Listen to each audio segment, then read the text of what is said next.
Hey guys, I hope you're having a fantastic day. Thank you so much for joining me. I'll explain what's going on a little bit more later. But I'm off to see the surgeon. Hey y'all, so finally made it home. It's been a very difficult day. Been able to get through it thankfully without feeling like the world is caving in. I'm sure you all know that feeling. Sometimes there are bad days and you handle them and you feel like you get through pretty well. And you feel strong and okay, this really stinks, but I got this, I can do it. And then there's other times, which we all go through it, where it's bad things happen and it feels like the world's ending. Thankfully, today I'm leaning more towards the first, which at least helps, for my own sanity and mental health and emotional well-being. But I mean, I had to up my steroids a lot from the car accident. So at any point in time, I feel like I might just crash emotionally. My family knows. I'm warning everybody. It's you don't know. Tears are coming. I just don't know when. Actually, no, just kidding. Tears have been coming all day. So I woke up really early this morning. So Abby tends to get out of bed occasionally. I think it's because she's warm. I don't know. That's just kind of how I feel. I don't know if it's she's warm or really what it is. But she'll get out of bed and then she'll come back in bed. So sometimes I wake up. It's not necessarily because she's getting in and out of bed, but I'll notice that she's missing because I wake up I'm in pain, or I just wake up I guess between sleep cycles sometimes because I'm weird. And then sometimes she'll be staring at me, and so I'll move over closer to the wall, and then we go back to sleep. Not a big deal. It goes all right, I'm already up, I might as well start my day. I had to get up anyways, like I said, for an appointment. So I opened up my phone to do my first 5, which is an app by Proverbs 31, and it coincides with the Bible study that I'm doing, 40 Days Through the Bible. Excellent study again, can't recommend it enough. Might as well throw that in there because this is really hard. And humor can help sometimes, and yeah, I feel like it's a good thing. So I'm going to just keep talking, this way I don't get off track, because this is really hard. So I opened up my phone, and I saw my friend's photo pop up. And I was like, all right, obviously I'm going to do that a little bit later. And my intention was to just go to the app, and then I saw the words in the message, and I just screamed, because another warrior passed away. And it's really, really hard. I don't feel like I knew her as well as I wanted to. Her name's Amanda. And I do feel like Amanda would be okay with me sharing about her on my channel, because we did talk about it. We had talked about her coming on, y'all, and doing a video for you guys. Oh man, she was so excited, and you all would have loved it. We had talked about doing it several different ways. We didn't really land on a solid decision yet, but I feel like it's so much harder when we lose somebody who has the same illnesses as us. And that was one of many reasons for me, and I know so many of you, it was so hard to lose Jaquie. It wasn't just because she was an advocate. It wasn't just because she felt like your friend. It was because that could have been me. Why wasn't it me?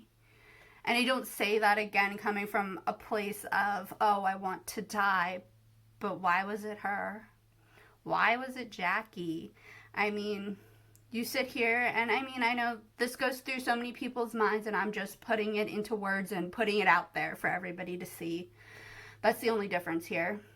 We wonder, why wasn't it me? Why was it her, the mother, the wife, the advocate? The person that we think is doing so much good, They're such a good person with a good heart. somebody that the world in this current state, seriously, we need. We need more people who are just genuinely sweet like them.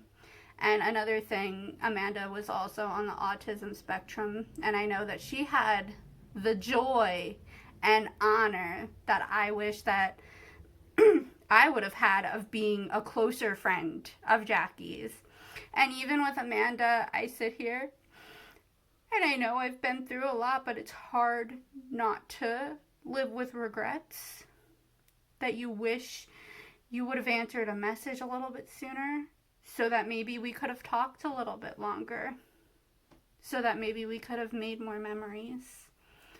And it's really hard when you both have severe chronic illnesses, but y'all, it's one of the deepest blessings to be able to relate to somebody who has the same conditions or illnesses that you do.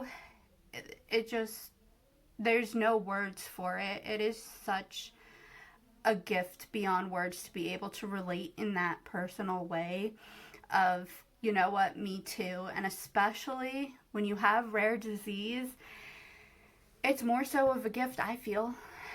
Because so many times, at least I've been told, you're just weird, you're different, I don't understand, you're scaring me.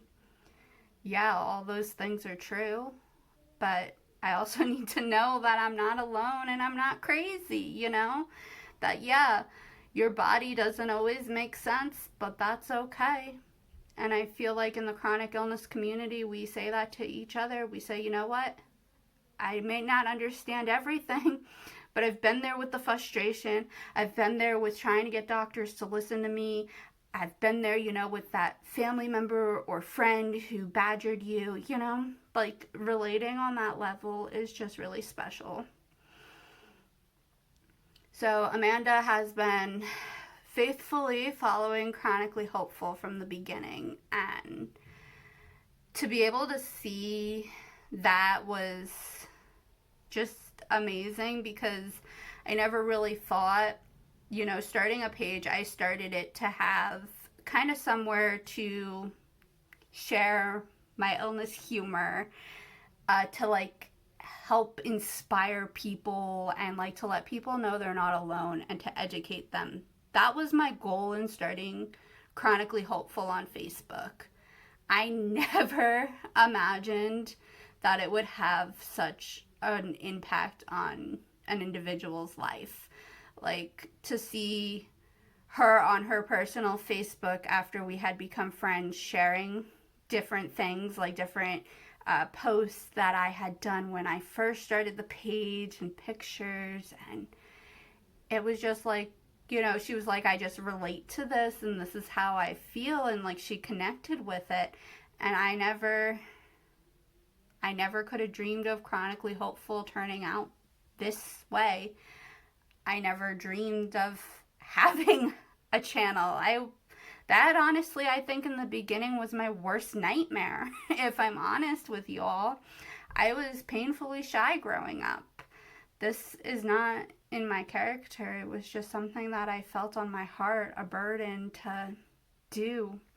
It's just what Chronically Hopeful evolved into, and I have become more passionate since losing Jaquie and now Amanda, because I feel like they would want me to keep going and to share my story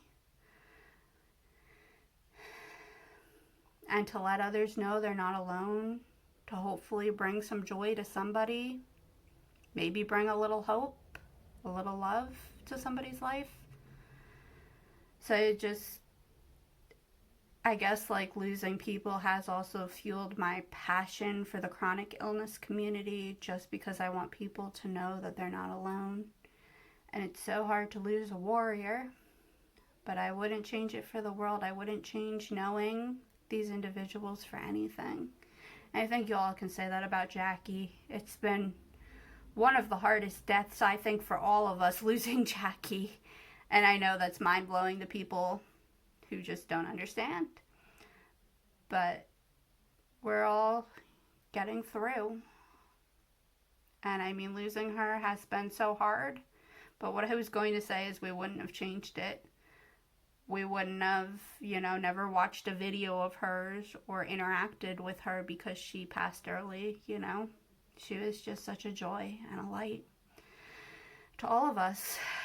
So I think that's all I have right now about this. This is still really new for me. This happened this morning. And I know a lot of people probably wouldn't cope or process this way. But when I was thinking about it this morning and thinking about Amanda and her life, I wanted to honor her and do things and try to grieve in a way that would make her proud, I guess you could say. That might seem silly, but I want to grieve in a way that makes her proud. I want to grieve in a way that helps others. And this is what I know to do. I don't know a lot, Still learning. So I'm sure this is gonna come up again. I'm still processing. I'm gonna be doing a little video with a couple other amazing people for her family, and I'm so deeply honored to be included in this, in any celebration of life of Amanda's, because like I said, I really didn't have the honor of being close enough to her. We started talking in April. She had been following me though for, like I said, a long time. We started talking in April, and you all know, May on, it's been difficult for me. It was difficult for her, and I wish I could have helped more, but that's how I feel about all of you, like everybody who I encounter with chronic illness. My heart just goes out to them so much. It's one thing to battle it yourself, and it's hard, but to watch somebody else go through it, sometimes it's harder. So, like I said, I'm sure we're going to be revisiting this. I'm going to try not to do too many videos on it. Let me know, though, if it's helpful. Yeah, I'll see you guys soon.